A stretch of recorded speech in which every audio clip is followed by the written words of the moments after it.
我是小梅医生，欢迎大家来到小梅医生养生堂。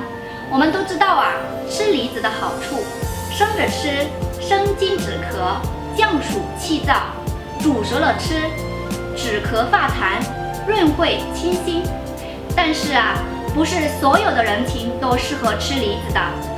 以下的人群最好不要吃梨，大量吃更加不可取哦。我们来看看具体指哪些人群吧。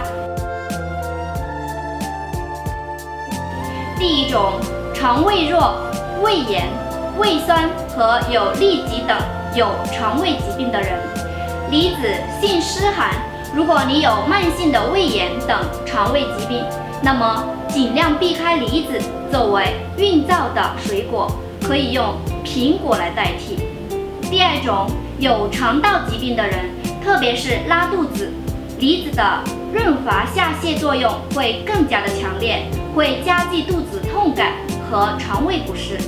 第三方面，泌尿系统有问题的人，例如尿频、尿急、尿痛、尿不尽的患者，梨的含水量丰富，利尿通便，因此啊，尿频者睡前尽量不要吃梨。一方面减少睡前身体的含水量，影响睡眠；另一方面可以防止早晨起来的时候脸部和四肢的浮肿。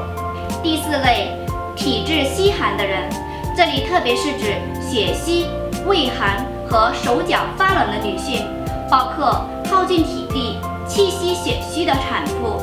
这一类的人群啊，最好避免吃生梨，煮熟了吃，避免寒湿的症状加重。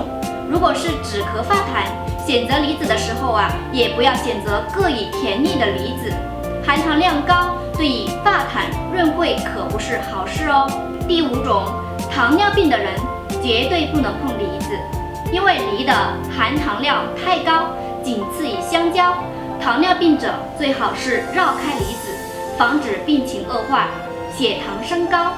好的，今天的分享就到这里啦，大家都了解了吗？吃梨子的学问多多，还是因人而异，一定要弄清楚自己的体质，再合理饮食。